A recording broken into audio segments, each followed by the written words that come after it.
إن الحمد لله نحمده ونستعينه ونستغفره ونعوذ بالله من شرور أنفسنا وسيئات أعمالنا من يهده الله فلا مضل له ومن يضلل فلا هادي له وأشهد أن لا إله إلا الله وحده لا شريك له وأشهد أن محمدًا عبده ورسوله صلى الله عليه وسلم أما بعد فتفسير سورة الهمزة le tafsir de la sourate Al-Humaza قال الله عز وجل بسم الله الرحمن الرحيم ويل لكل همزة لمزة الذي جمع مالا وعدده يحسب أن ماله أخلده كلا لينبذن في الحطمة وما أدراك ما الحطمة نار الله الموقدة التي تطلع على الأفئدة إنها عليهم مؤصدة في عمد ممددة. Notre Seigneur Tabaraka wa Ta'ala dit dans la traduction des sens de la sourate Al-Humaza: malheur à celui qui par ses actes et ses propos ne cesse de dénigrer les gens, celui qui amasse des richesses et se complaît à les compter. Il s'imagine que sa fortune lui assurera l'éternité. Il n'en sera rien. Par Allah, il sera jeté dans Al-Hutama. Et qui te dira ce qu'est Al-Hutama? C'est le feu d'Allah qui est attisé, qui remonte jusqu'au cœur. Al-Hutama, elle se renfermera sur eux avec d'immenses colonnes. وأما البسملة فقد تقدم الكلام عليها. Al-Basmala a déjà été expliqué précédemment.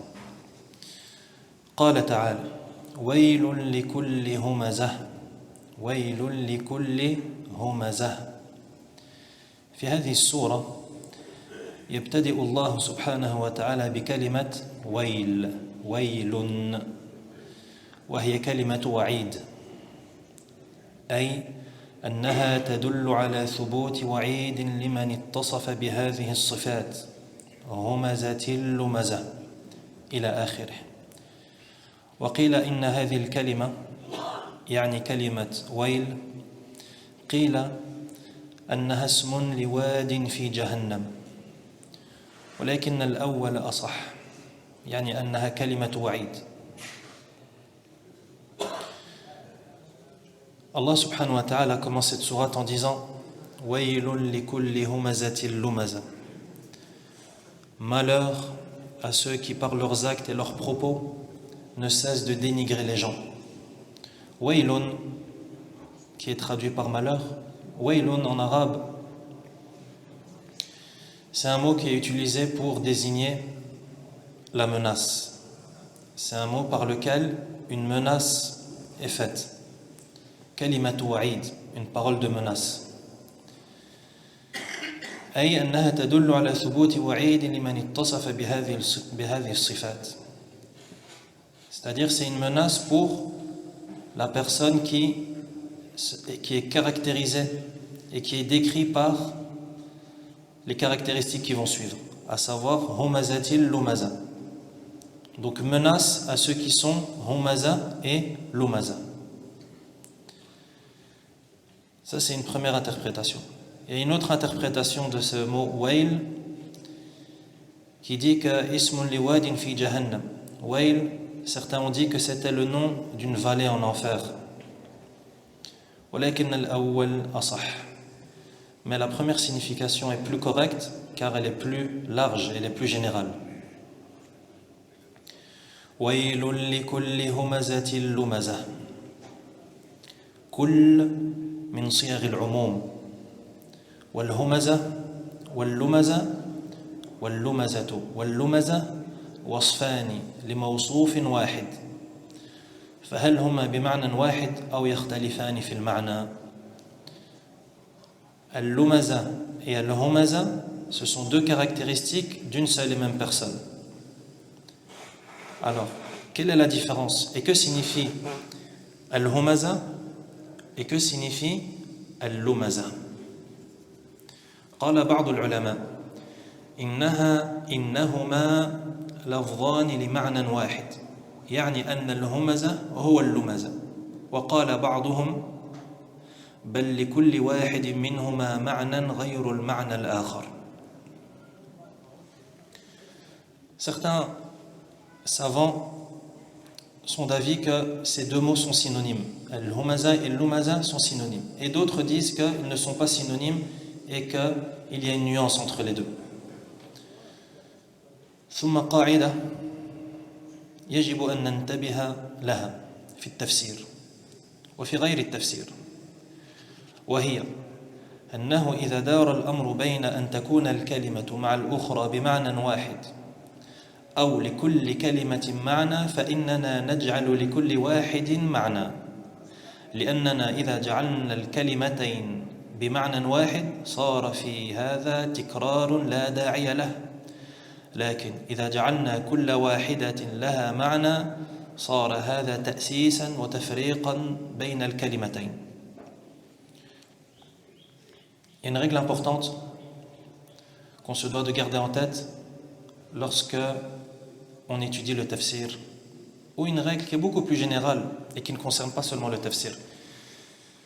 C'est que lorsque deux mots sont proches en signification et en sens, on va considérer que les deux mots ont des sens différents et on ne va pas les considérer comme étant des synonymes parfaits. Car si on considère les deux mots comme étant des synonymes parfaits, ça voudrait dire qu'il y a une répétition sans utilité. Alors que lorsqu'on attribue à chaque mot la signification qui est la sienne et qui est nuancée et qui le différencie de l'autre mot, ça nous fait deux mots avec deux sens différents et donc ça apporte de la richesse et de la profondeur au texte.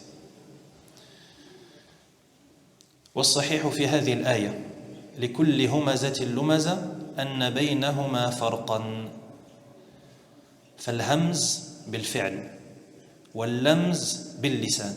إذن هذا هو الفرق بين الهمز واللمز. الهمز بالفعل واللمز باللسان. Donc la vie authentique, c'est qu'il y a une différence entre al-humaza et al-lumaza. Al-humaza, en arabe, ça vient de al-hamz. Et al-hamz, c'est avec al-fi'l, c'est-à-dire avec l'action. Et al-lamz, lumaza, al-lamz, ça c'est avec la langue. Donc on récapitule. Humaza, lumaza. Waylun li kulli humazatil lumaza. On a donc deux caractéristiques de ces gens qui sont menacés par Allah subhanahu wa ta'ala. Malheur à celui qui est humaza et celui qui est lumaza. Humaza, ça vient de al-hamz. Et al-hamz, c'est avec l'action. Et on va savoir qu'est-ce qui est fait avec l'action ici. Mais pour l'instant, on veut juste se concentrer sur la distinction entre les deux. Al-hamz, c'est donc l'action. Et al-lamz, c'est les paroles de la langue. C'est quelque chose qui est fait avec la langue. Et comme on va le savoir plus tard, c'est le fait de dénigrer. Donc, al-humaza, c'est celui qui dénigre les gens, mais pas avec sa langue, avec ses gestes, avec ses signes du visage, etc. Et al-lumaza, c'est celui qui dénigre les gens par sa langue. La preuve que c'est bien la différence entre al-humaza et al-lumaza, il y a bien une différence entre les deux, et que l'un concerne l'action et l'autre concerne les propos de la langue, c'est le verset 58 dans Surat At-Tawbah, dans lequel le Très-Haut dit وَمِنْهُمْ مَنْ يَلْمِزُكَ فِي الصَّدَقَاتِ فَإِنْ أُعْطُوا مِنْهَا رَضُوا وَإِنْ لَمْ يُعْطَوْا مِنْهَا إِذَا هُمْ يَسْخَطُونَ. فَالْهَمْزُ بِالْفِعْلِ وَاللَّمْزُ بِاللِّسَانِ. C'est le verset 58 de Surat At-Tawbah, dans lequel le Très-Haut dit dans la traduction des sens, il en est parmi eux, en parlant des hypocrites, il en est parmi eux qui te critiquent, yani toi Muhammad sallallahu alayhi wa sallam. Comme vous savez, les hypocrites dénigraient et attaquaient sans cesse le prophète sallallahu alayhi wa sallam. Et parmi les critiques et les attaques qu'il faisait au prophète sallallahu alayhi wa sallam, il y avait ce qui est cité dans ce verset. Il en est parmi eux qui te critiquent concernant le partage des aumônes. Il en est parmi eux qui te critiquent concernant le partage des aumônes. Si on leur donne, ils sont satisfaits, mais si ils n'en perçoivent rien, ils se courroucent. Non. Ça, c'est une des caractéristiques des hypocrites. C'est que lorsqu'ils reçoivent, ils sont contents, mais lorsqu'ils ne reçoivent pas, ils se mettent en colère. Chose que le croyant ne fait pas. Car le croyant sait que tout vient d'Allah subhanahu wa ta'ala. Donc s'il reçoit, tant mieux, et s'il ne reçoit pas, tant pis. Walhamdulillahi ala kulli hal. Et c'est Allah qui décide à qui il donne et à qui il ne donne pas. Et Allah subhanahu wa ta'ala, il est juste, et il est sage. Et il sait à qui il donne, et pourquoi il lui donne. Et il sait à qui il ne donne pas, et pourquoi il ne lui donne pas. Et s'il a décidé de ne pas donner à un tel, c'est peut-être parce que s'il avait donné à un tel, ce don, ça aurait été pour lui une cause de sa perdition. Donc ça, c'est une caractéristique des hypocrites. En tout cas, dans le verset, ce qui nous intéresse, c'est le verbe « yalmizuka », c'est-à-dire qu'ils te critiquent et te dénigrent par leur langue. فالهمز بالفعل يعني أنه يسخر من الناس بفعله إما أن يلوي وجهه أو يعبس بوجهه أو بالإشارة يشير إلى شخص انظروا إليه ليعيبه أو ما أشبه ذلك فالهمز يكون بالفعل واللمز باللسان. Donc al-lamz c'est avec la langue comme on vient de dire dans le verset, et al-hamz c'est dénigrer les gens par ses gestes, par ses actions, comme celui par exemple qui se moque des gens et qui les dénigre en contractant son visage, en se renfrognant, c'est-à-dire en faisant des grimaces, ou bien bil isharati ilay, ou bien il se moque des gens par des gestes, il dit regarde celui-là, avec sa main par exemple. Unduru ilay liya'ibahu, tout ça pour le critiquer. Wa ma ashbaha dhalik. Donc en conclusion, al-humaza c'est avec les gestes et al-lumaza c'est avec la langue.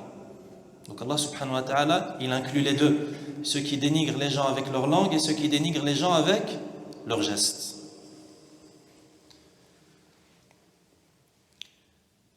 وبعض الناس والعياذ بالله مشغوف بعيب البشر إما بفعله وهو الهماز وإما بقوله وهو اللماز وهذا كقوله تعالى ولا تطع كل حلاف مهين هماز مشاء بنميم. Effectivement, il existe des gens, qu'Allah nous en préserve et fasse de nous des gens qui ne font pas partie de cette catégorie, mais il existe des gens qui malheureusement sont obnubilés par les défauts des gens. Des gens qui, on dirait, leur seule préoccupation, c'est les défauts de Foulaine et de Foulaine. Ils sont préoccupés par les défauts des gens.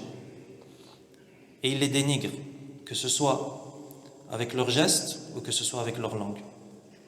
Voilà pourquoi Allah subhanahu wa ta'ala dit dans sourate Al-Qalam, la sourate de la plume, versets 10 et 11, وَلَا تُطِعْ كُلَّ حَلَّافٍ مَهِينٍ هَمَّازٍ مَشَّاءٍ بِنَمِيمٍ. C'est le même mot qui est rapporté. Hammaz, c'est la même racine. Il dit dans la traduction des sens, n'obéis pas à celui qui ne cesse de jurer et qui est méprisable, qui ne cesse de s'adonner à la médisance et au colportage de calomnie. Donc voilà pour le premier verset. Waylul likulli humazatil lumaza. Malheur à celui qui dénigre, qui ne cesse de dénigrer les gens, que ce soit avec ses actes ou avec ses propos. Verset suivant, le Très-Haut dit Alladhi jama'a malan wa 'addadah.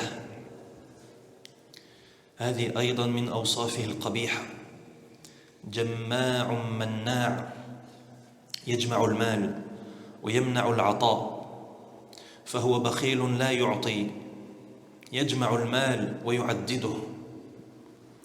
وعدده قيل معنى التعديد يعني الإحصاء، يعني لشغفه بالمال كل مرة يذهب إلى الصندوق ويعد يعد الدراهم في الصندوق في الصباح وفي آخر النهار يعدها مرة أخرى وهو يعرف أنه لم يأخذ منه شيئا ولم يضف إليه شيئا لكن لشدة شغفه بالمال يتردد عليه ويعدده ولهذا جاءت بصيغة المبالغة عدده يعني أكثر تعداده لشدة شغفه ومحبته له يخشى أن يكون نقص أو يريد أن يطمئن زيادة على ما سبق فهو دائما يعدد المال. Le verset suivant, le Très-Haut dit dans la traduction des sens الذي جمع مالا وعدده, celui qui amasse des richesses. Donc c'est la suite de la menace. Donc la menace à celui qui dénigre les gens par les gestes et les propos, par sa langue et par ses gestes. Et ensuite le verset suivant, celui qui amasse des richesses et qui se complaît, qui se satisfait à compter ses richesses. الذي جمع مالا وعدده. هذه أيضا من أوصافه القبيحة. جماع مناع. Ça aussi, ça fait partie des défauts de cette personne. C'est qu'elle est jamma' et manna'. Ça veut dire qu'il ne cesse de compter son argent.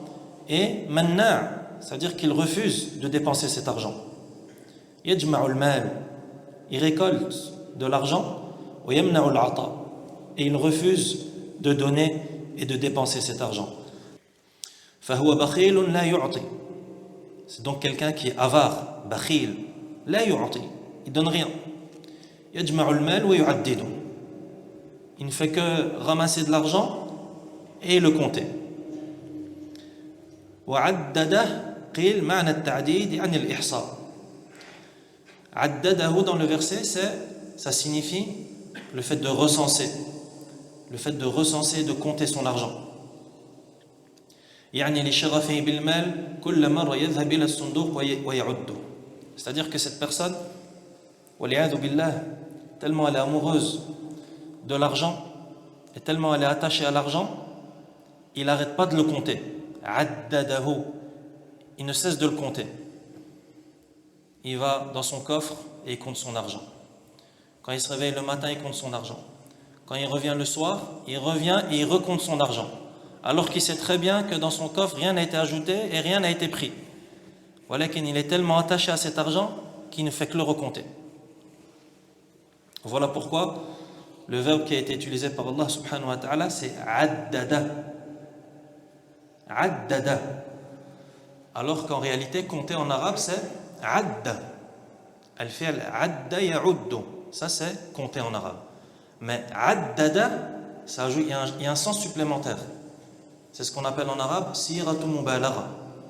Ça veut dire celui qui exagère dans cela, celui qui ne cesse de compter.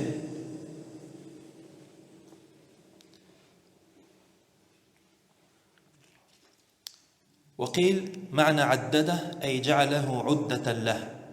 Il y a une autre interprétation du verset qui dit que عدده, ça ne veut pas dire compter sans cesse, mais ça veut dire جعله عدة له. Ça veut dire il économise. Il économise en précaution. Il prend ses précautions concernant des dépenses prochaines. يعني ادخره لنوائب الدهر. وهذا وإن كان اللفظ يحتمله لكنه بعيد لأن إعداد المال لنوائب الدهر مع القيام بالواجب بأداء ما يجب فيه من زكاة وحقوق ليس بمذموم وإنما المذموم أن يكون أكبر هم الإنسان هو المال يتردد إليه ويعدده وينظر هل زاد هل نقص فالقول بأن المراد عدده أي جمعه للمستقبل قول ضعيف. Il y a une autre interprétation du verset qui dit que addadahu, ça ne veut pas dire compter sans cesse, mais ça veut plutôt dire récolter de l'argent pour des dépenses prochaines. C'est-à-dire pour des éventuels problèmes qui pourraient arriver à l'avenir, des problèmes de santé, des problèmes financiers. Donc la personne récolte, épargne de l'argent pour pouvoir faire face à ce genre de problème. Voilà qu'en réalité, cette interprétation, elle est faible. Pourquoi ? Car en islam, le fait de récolter de l'argent pour des problèmes, pour prendre ses précautions quant à des dépenses prochaines dans la vie, ce n'est pas quelque chose qui est blâmable. Voilà pourquoi il explique que cette deuxième interprétation, elle est faible. Et que la première interprétation, c'est celle qui est la plus forte. C'est-à-dire, addadahu, celui qui compte sans cesse son argent. Voilà pour le deuxième verset. Ensuite, le Très-Haut dit, yahsabu anna malahu akhladah. Il s'imagine que sa fortune le rendra éternel. يعني يظن هذا الرجل أن ماله سيخلده ويبقيه إما بجسمه وإما بذكره لأن عمر الإنسان ليس ما بقي في الدنيا بل عمر الإنسان حقيقة ما يخلده بعد موته ويكون ذكراه في قلوب الناس وعلى ألسنتهم فيقول في هذه الآية يحسب أن ماله أخلده أي أخلد ذكره وأطال عمره والأمر ليس كذلك فإن أهل الأموال إذا لم يعرفوا بالبذل والكرم فإنهم يخلدون لكن بالذكر السيء فيقال أبخل من فلان وأبخل من فلان ويذكر في المجالس ويعاب. Le Très-Haut dit, dans la traduction des sens, il s'imagine que sa fortune fera de lui quelqu'un d'éternel, lui accordera l'éternité. C'est-à-dire que cette personne qui récolte l'argent et ne cesse de le compter, il pense que sa fortune, ça va le rendre éternel et ça va lui permettre de vivre éternellement dans cette vie. Que ce soit avec son corps ou avec sa réputation. Ce sont les deux sens sont voulus. Ça veut dire qu'il cherche l'éternité à travers sa fortune, l'éternité matérielle de son corps, mais aussi l'éternité immatérielle, c'est-à-dire sa réputation.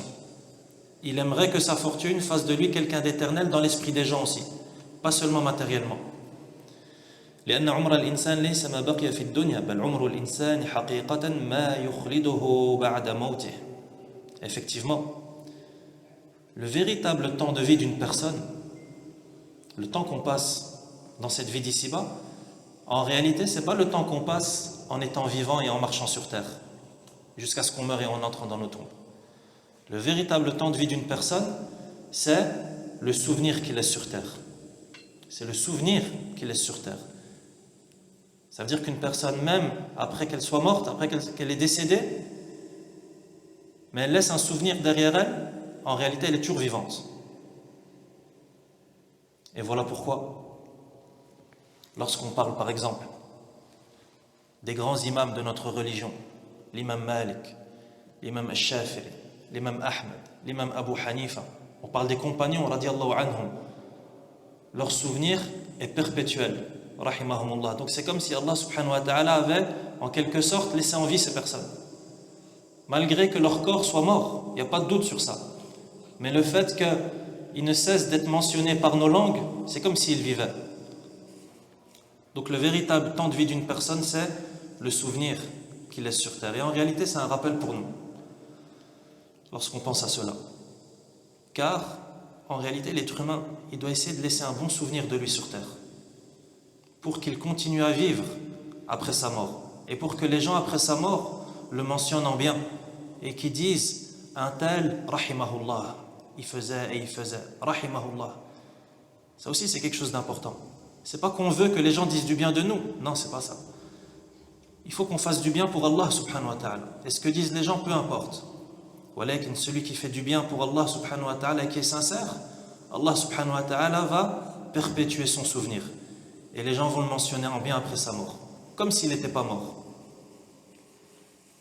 Donc le véritable temps de vie d'une personne, son véritable capital vie sur terre, c'est le souvenir qu'il laisse. Et donc cette personne, elle pense qu'elle sera éternelle, qu'elle obtiendra l'éternité de par sa fortune, qu'elle récolte et qu'elle ne cesse de compter. Voilà pourquoi Allah dit يَحْسَبُ أَنَّ مَالَهُ أَخْلَدَ. Il pense que sa fortune va le rendre éternel. Mais en réalité, ce n'est pas le cas. Car celui qui est fortuné, celui qui a de l'argent, qui n'est pas connu pour étant quelqu'un de généreux, et quelqu'un qui donne des aumônes, et quelqu'un qui fait preuve de largesse, il ne sera pas éternel cette personne. Et les gens ne vont pas le mentionner en bien après sa mort. Au contraire, ils vont dire « Ah naam, Foulan, il était avare, il était riche et il ne donnait rien, et il n'aidait pas les pauvres, et il ne donnait pas l'aumône, etc. » Au contraire, ça peut même aller plus loin. Ça peut même devenir un proverbe pour les billah. Abkhalu min Foulan. Ça peut même devenir un proverbe.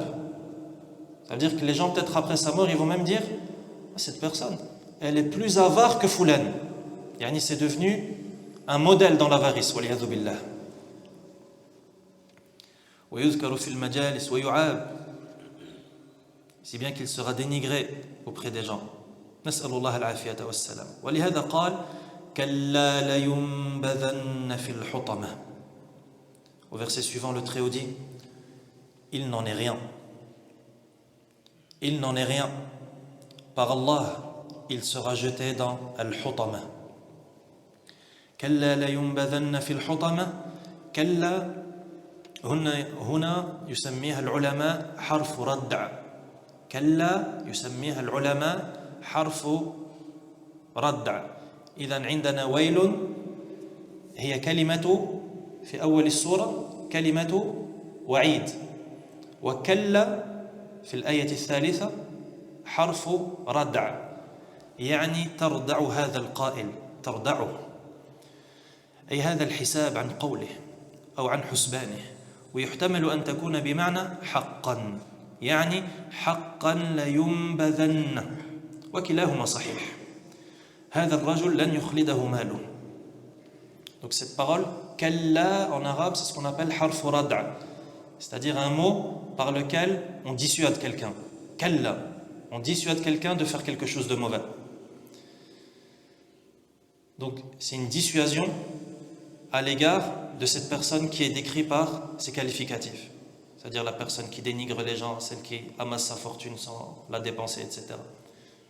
Il y a une autre interprétation de ce mot kalla qui est haqqan, c'est-à-dire en vérité. Donc il y a les deux sens et les deux sont corrects. Donc soit c'est une parole par laquelle on dissuade quelqu'un, soit c'est une parole par laquelle on affirme l'information qui va suivre. Haqqan, c'est une vérité. La yumbadhanna, c'est une vérité. Il sera jeté dans le hutama. هذا الرجل لن يخلده ماله ولن يخلد ذكراه بل سينسى ويطوى ذكره بل سينسى ويطوى ذكره وربما يذكر بالسوء لعدم قيامه بما أوجب الله عليه من البذل. Donc Allah subhanahu wa ta'ala dans ce verset il dit qu'il n'en sera rien et que ça ne va pas se passer comme ça, car cette personne qui pensait connaître l'éternité à travers son argent, c'est le contraire qui va se passer. Les gens vont l'oublier et il va passer aux oubliettes, voire pire encore, les gens vont le critiquer, le dénigrer, et lorsqu'ils parleront de lui, ils parleront de lui de manière péjorative. Pourquoi? Car il n'a pas respecté le droit d'Allah dans ses biens. Allah subhanahu wa ta'ala nous a ordonné des choses quant aux biens. Celui qui a une fortune qui dépasse un certain seuil, il y a une zakat à sortir chaque année. De même que celui à qui Allah subhanahu wa ta'ala a accordé des biens, il y a des aumônes à donner. Et le fait de dépenser dans le sentier d'Allah subhanahu wa ta'ala, ça fait partie des plus grandes caractéristiques des croyants. Voilà pourquoi ça a été mentionné dans le début de Surat Al-Baqarah. وَمِمَّا رَزَقْنَاهُمْ يُنْفِقُونَ, et qui dépensent de ce qu'on leur a accordé. Donc la générosité, c'est une caractéristique de croyant. Et l'avarice, c'est un vilain défaut, comme on le voit ici. Une terrible menace pour ceux qui sont avares. Donc c'est le contraire qui va se passer. لَيُنْبَذَنَّ فِي الْحُطَمَةِ. اللام هذه واقعة في جواب القسم المقدر، والتقدير والله لينبذن في الحطمة. إذن هنا تقدير، لأن هذه اللام لينبذن، هذه اللام في بداية الكلمة، هذه اللام هي لام القسم، أو هي واقعة في جواب القسم. إذن هناك تقدير. ما هو هذا التقدير؟ هو والله لينبذن في الحطمة. والله لينبذن في الحطمة، لأن هذه اللام واقعة في جواب القسم. Allah dit لينبذن في الحطمة. لينبذن, ce mot il commence par حرف اللام, la lettre lam. Et cette lettre, elle se trouve dans la langue arabe, elle vient après un jurement, le fait de jurer. Voilà pourquoi dans cette phrase il y a un sous-entendu. La yumbadanna fil hutama. Il sera jeté dans le hutama. Il y a un sous-entendu en arabe qui est Wallah. Donc, je jure par Allah que cette personne sera jetée dans al-hutama. La yumbadan يعني يطرح طرحا. وإذا قلنا إن اللام لجواب القسم صارت هذه الجملة وإن قلنا إن اللام لجواب القسم صارت هذه الجملة مؤكدة باللام ونون التوكيد والقسم المحذوف. إذن ثلاثة مؤكدات: اللام ونون التوكيد لا ينبذن، النون في آخر الكلمة، النون المشددة هذه للتوكيد، والقسم المحذوف المقدر. ومثل هذا كثير في القرآن الكريم، أي تأكيد الشيء باليمين واللام والنون. والله تعالى يقسم بالشيء تأكيدا له وتعظيما لشأنه. Dans cette phrase, dans ce verset, on remarque qu'Allah subhanahu wa ta'ala a confirmé et a insisté sur cette information de trois manières différentes. Allah subhanahu wa ta'ala a fait ce qu'on appelle en arabe at-tawkid, yani le fait de confirmer quelque chose, d'insister sur quelque chose de trois manières différentes. La première, c'est, comme on l'a vu, le wallah qui est sous-entendu, le jurement, le fait de jurer qui est sous-entendu. Attention, pas confondre le jurement et le juron. C'est une erreur qu'on entend souvent. Le juron, c'est pas le fait de jurer, c'est-à-dire de dire wallahi. Non, le juron, c'est une insulte. Le fait de jurer, le fait d'insulter. Le fait de jurer, de dire wallah, ça va plutôt être le jurement en français, même si c'est un mot qui est un peu vieux. Donc le premier, c'est le jurement, c'est-à-dire le fait de dire wallah, et qui est sous-entendu dans le verset. Ça, c'est le premier tawkid, la première confirmation qu'il y a. Le deuxième, c'est le lam. Wallahi la yumbadan. Le lam, ça vient aussi confirmer la chose, et ça vient insister sur cette chose. Et il y a encore un troisième, qui est le noun à la fin de ce verbe. Donc la yumbadanna, rien que dans ce verbe, il y a deux tawkid, il y a deux confirmations. Et rajoute à ça le troisième qui est le jurement en début de phrase.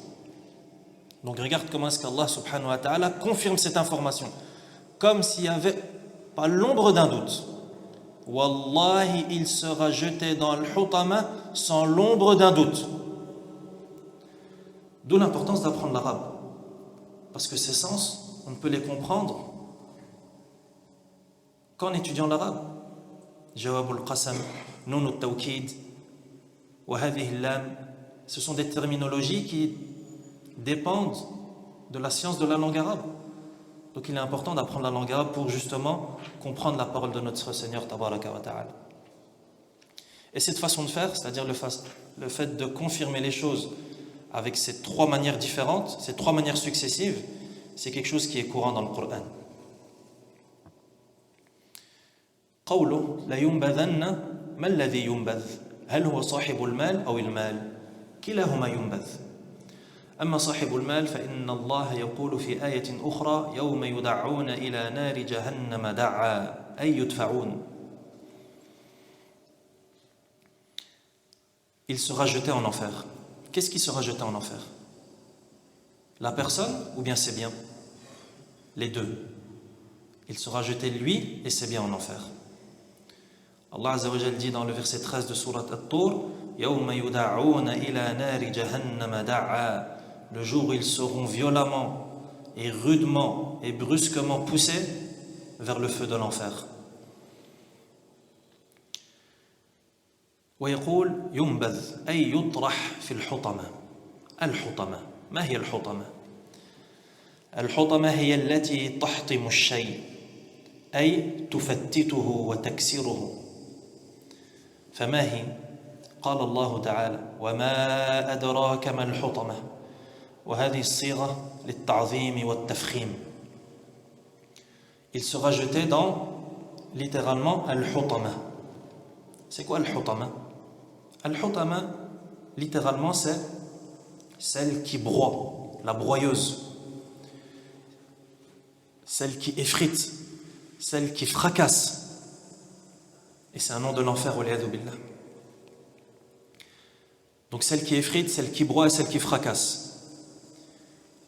Ensuite, le Très-Haut dit: وَمَا أَدْرَاكَ مَا الْحُطَمَةُ. Et qui te dira ce qu'est al-hutama? Et ça, encore une fois, c'est une façon, c'est un style, c'est une façon de parler en arabe qui est utilisée lorsqu'on veut emphaser quelque chose, lorsqu'on veut attirer l'attention sur la grandeur et l'importance de quelque chose. Comme on a par exemple dans Laylatul Qadr: وَمَا أَدْرَاكَ مَا لَيْلَةُ الْقَدْرِ. Et qui te dira ce qu'est Laylatul Qadr? Quelque chose d'important, quelque chose d'exceptionnel. Ici c'est la même chose. وَمَا أَدْرَاكَ مَا الْحُطَمَةُ. Et qui te dira ce qu'est al-hutama?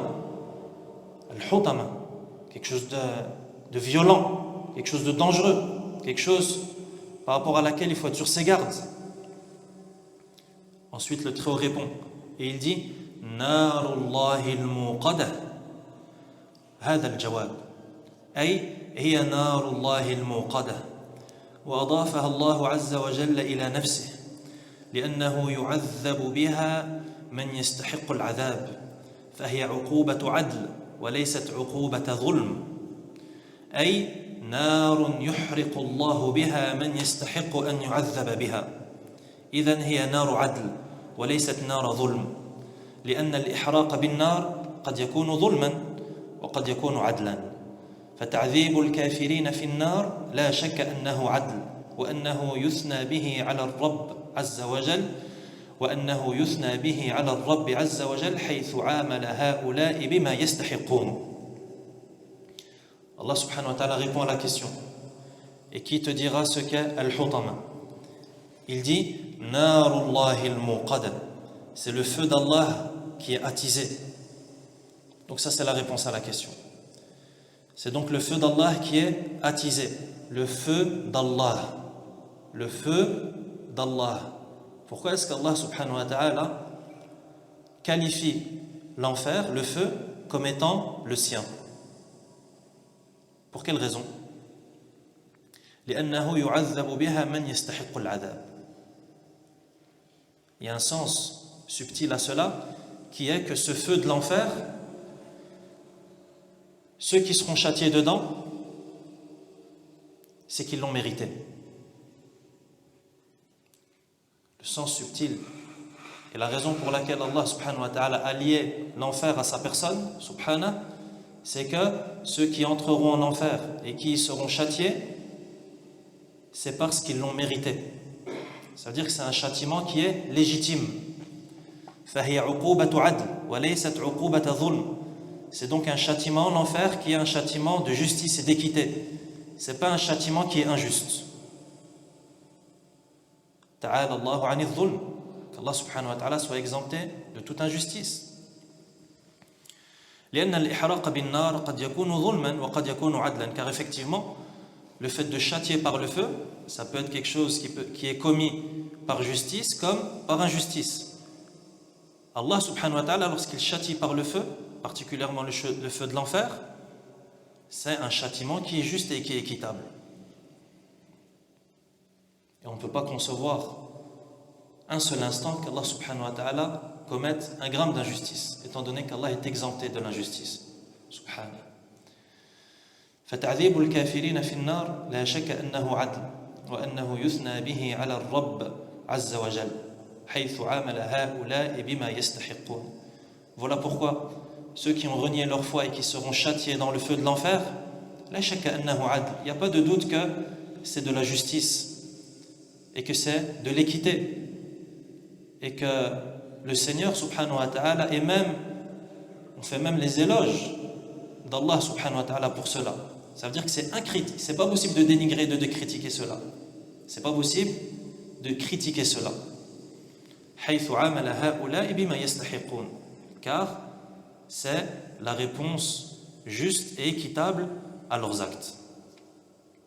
وتأمل وهذه والله غريبة تأمل في قوله الحطمة مع فعل هذا الفاعل همزة اللمزة حطمة همزة لمزة على وزن واحد ليكون الجزاء مطابقا للعمل حتى في اللفظ. تأملت في هذه؟ همزة لمزة حطمة كل هذه الكلمات على وزن واحد يعني على ترتيب واحد يعني بمعنى أن الحرف الأول يعني أن هذه الكلمات كلها 4 أحرف الحرف الأول عليه ضمة حطمة لمزة همزة الحرف الثاني مفتوح يعني بالفتحة الحرف الثالث مفتوح أيضا بالفتحة والحرف الأخير تاء مربوطة لماذا؟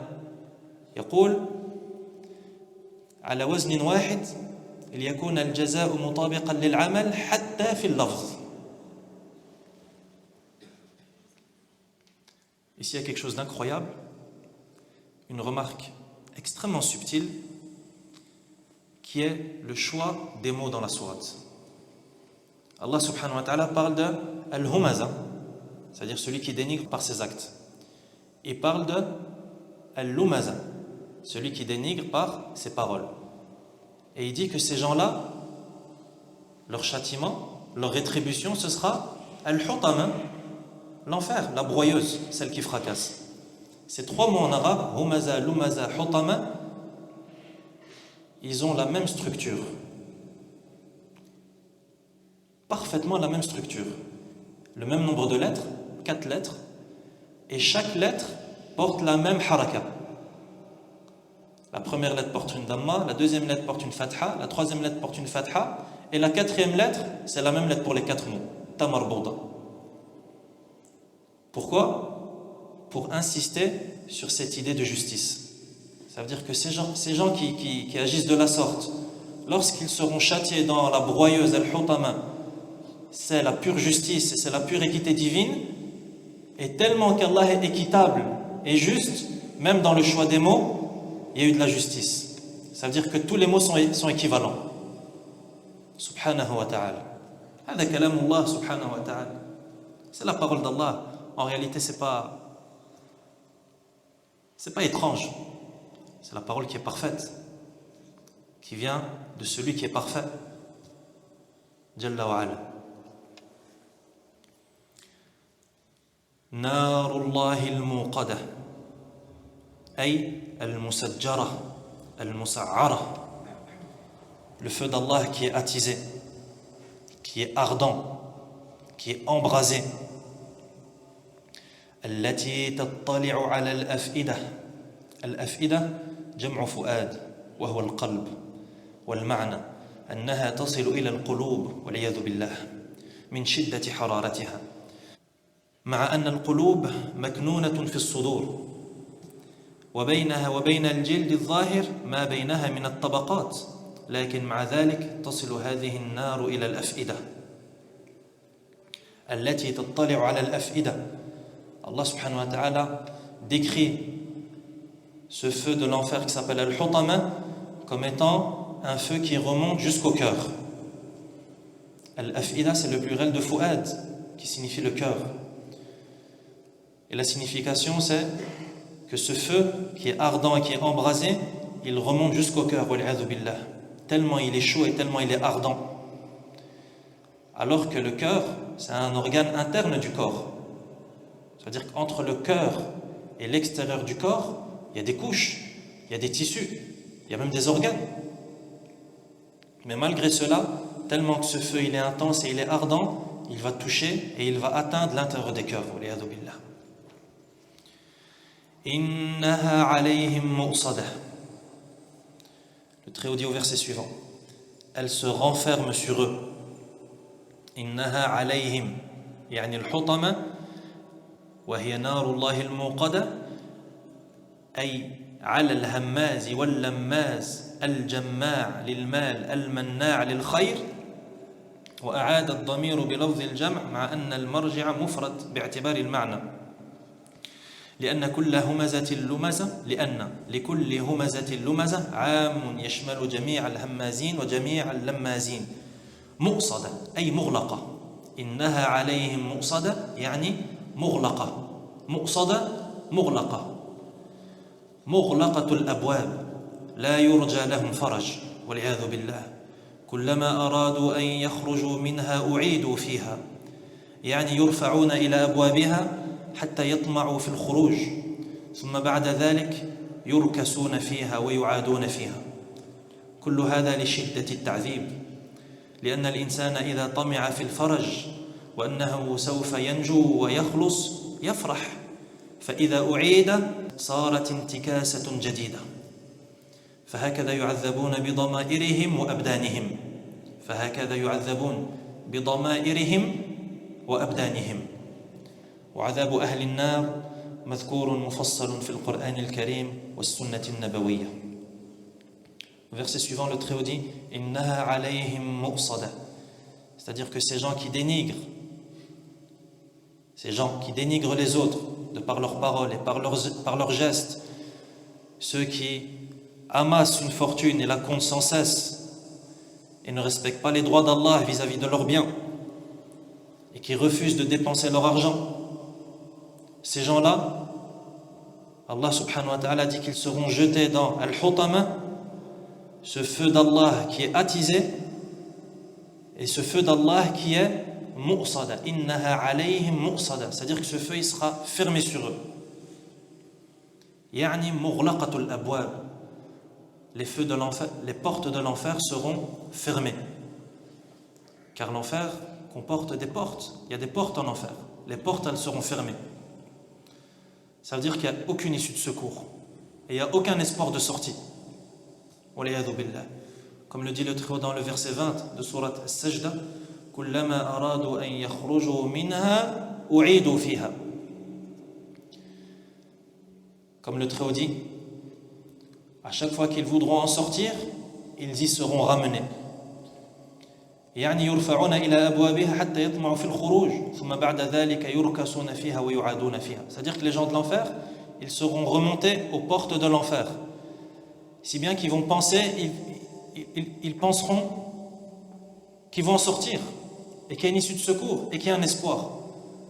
Mais lorsqu'ils seront remontés aux portes de l'enfer, ils seront à nouveau renversés et chutés en enfer. Waliyadhu billah. Tout cela pour intensifier le châtiment. Car effectivement, la personne qui est en état de détresse, et qui est dans une difficulté extrême, lorsqu'elle a une lueur d'espoir, que son malheur va se terminer, qu'est-ce qui se passe? Il se réjouit. Donc, ça diminue son malheur. Mais lorsque cette lueur d'espoir, elle s'éteint, il est châtié encore plus. Et il souffre encore plus. Et ça nous dit, et ça nous informe, et ça nous apprend que les gens de l'enfer, ils sont châtiés non seulement de manière corporelle, mais également de manière mentale. C'est-à-dire que leurs corps sont châtiés, mais le mental des gens de l'enfer, il est aussi châtié, comme on vient de le voir ici. Et le fait qu'ils soient montés jusqu'aux portes de l'enfer et qu'après, on les fasse rechuter, renverser, peut-être la première en enfer, c'est un châtiment corporel, mais c'est aussi un châtiment mental. Parce que toi, tu pensais que tu allais en sortir. Mais quand tu arrives en haut, tu vois qu'en fait non, et que tu retournes en bas. Donc châtiment mental, waliyadhu billah. Et le châtiment mental, comme vous le savez, de temps en temps, il peut arriver que le châtiment mental soit plus intense et soit plus douloureux que le châtiment corporel. Et ça, c'est quelque chose qu'on a déjà connu, qu'on connaît dans cette vie. Il y a des douleurs psychologiques, des douleurs émotionnelles qui sont plus intenses que les douleurs corporelles. Voilà pourquoi les gens de l'enfer seront châtiés dans les deux aspects et sous les deux points de vue. Nas'alullah an yujirana min an-nar, qu'Allah nous préserve du feu de l'enfer. Ya Rabbal alamin wa ya akram al-akramin. تأمل الآن لو أن إنسان كان في حجرة أو في سيارة اتقدت النيران فيها ليست له مهرب الأبواب مغلقة ماذا يكون؟ في حسرة عظيمة لا يمكن أن يماثلها حسرة فهم والعياذ بالله هكذا في النار النار عليهم مؤصدة. Il y a moyen de s'imaginer à plus basse échelle, bien sûr, ce châtiment. L'enfer qui est enfermé. Imagine-toi, tu es dans ta voiture, ou bien tu es dans ta chambre, qui brûle de toutes parts. Un feu ardent. Et les portes sont fermées à clé.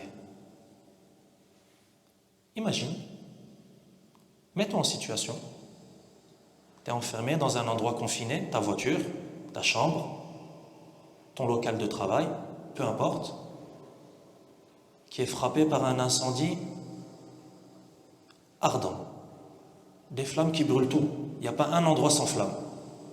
Et l'endroit dans lequel tu te trouves, il est fermé à clé. Et c'est impossible de défoncer la porte ou quoi que ce soit. C'est cadenassé, verrouillé. Et un feu ardent autour de toi. Imagine la désolation, imagine le désespoir dans ta tête. Tu te dis ça y est, c'est fini. Il n'y a plus d'espoir, il n'y a pas d'issue de secours. L'enfer c'est comme ça, wal'iyadhu billah. Mais bien pire encore. Car le feu de ce bas monde, il est incomparable avec le feu de l'au-delà. Et rajoute à ça le châtiment mental. On t'apporte à la porte, tu crois que tu vas sortir, en fait tu reviens. نسأل الله سبحانه وتعالى العافية والسلام. qu'Allah nous préserve de tout mal. في عمد ممددة, le dernier verset. Le Très-Haut dit dans des colonnes ou avec d'immenses colonnes. Avec d'immenses colonnes. أي أن هذه النار مؤصدة وعليها أعمدة ممددة أي ممدودة على جميع النواحي والزوايا حتى لا يتمكن أحد من فتحها أو الخروج منها. Dernier verset, le Très-Haut dit avec d'immenses colonnes, c'est-à-dire que ce feu de l'enfer, il est fermé avec d'immenses colonnes. Les portes de l'enfer, elles seront fermées avec des colonnes qui sont immenses de toutes parts afin que personne ne puisse les ouvrir. Ça aussi, ça rajoute un châtiment à la chose. Quand tu vois une porte qui est fermée à simple tour, c'est pas comme quand tu vois une porte qui est fermée à double tour avec une barrière en métal, etc. Alors que toi, tu es en train de brûler à l'intérieur. Donc ce feu de l'enfer, il est fermé avec d'immenses colonnes, afin que personne ne puisse ouvrir ces portes. حكى الله سبحانه ذلك علينا وبينه لنا في هذه السورة لا لمجرد أن نتلوه بألسنتنا أو نعرف معناه بأفهامنا ولكن المراد أن نحذر من هذه الأوصاف الذميمة عيب الناس بالقول وعيب الناس بالفعل والحرص على المال حتى كأن الإنسان إنما خلق للمال ليخلد له أو يخلد المال له. Allah subhanahu wa ta'ala, pourquoi est-ce qu'il nous parle de ces choses? Pourquoi est-ce qu'il nous parle de ces caractéristiques, de ces gens, des caractéristiques de l'enfer, etc. C'est pas pour qu'on le récite durant nos prières, qu'on l'écoute lorsque l'imam prie, on l'écoute à la radio ou à la télé. De même que c'est pas pour qu'on le comprenne seulement. Chose qu'on est en train de faire là. Là, on essaye de comprendre. Mais c'est pas ça le but. Le but, c'est pas de comprendre. Le but, c'est ce qui vient après. C'est qu'est-ce que tu as fait après que tu as compris. Comment est-ce que tu as mis en pratique cette compréhension? Allah subhanahu wa ta'ala, il nous met en garde contre ces caractéristiques. Dénigrer les gens par sa langue. dénigrer les gens par ses gestes, par son visage, ramasser de l'argent et faire preuve d'avarice, et penser que cet argent va nous accorder l'éternité. Toutes ces caractéristiques, Allah subhanahu wa ta'ala nous a dit que ces gens-là, leur destination sera al-hutam, yani ce feu qui va fracasser, qui va broyer la personne, qui va l'effriter. Et dans ce feu, les flammes vont monter jusqu'au cœur. Et dans ce feu, les portes seront fermées. Et il ne sera pas possible d'ouvrir ces portes. Allah subhanahu wa ta'ala, s'il nous parle de ça, c'est pour qu'on le mette en pratique et pour qu'on soit sur nos gardes. Si Allah il nous menace, pourquoi est-ce qu'Allah subhanahu wa ta'ala nous menace? Pour qu'on ait peur. Mais pourquoi est-ce qu'on doit avoir peur? Pour ne pas faire ce qui va provoquer et ce qui va impliquer ce genre de choses. De la même manière, pourquoi est-ce qu'Allah subhanahu wa ta'ala procure en nous de l'espoir lorsqu'il nous parle du paradis, des délices du paradis? Juste comme ça, pour qu'on sache qu'au paradis, il y a la meilleure nourriture, il y a la meilleure boisson, il y a les meilleurs logements, il y a les meilleures femmes, et ça s'arrête là? Là, parce qu'il nous incite à œuvrer pour ce paradis. De la même manière que lorsqu'il nous parle de l'enfer, il nous dissuade de commettre ce qui va provoquer notre entrée en enfer. Donc très important mes frères, très important. C'est la chose la plus importante qui soit. Lorsqu'on sait quelque chose, on le met en pratique.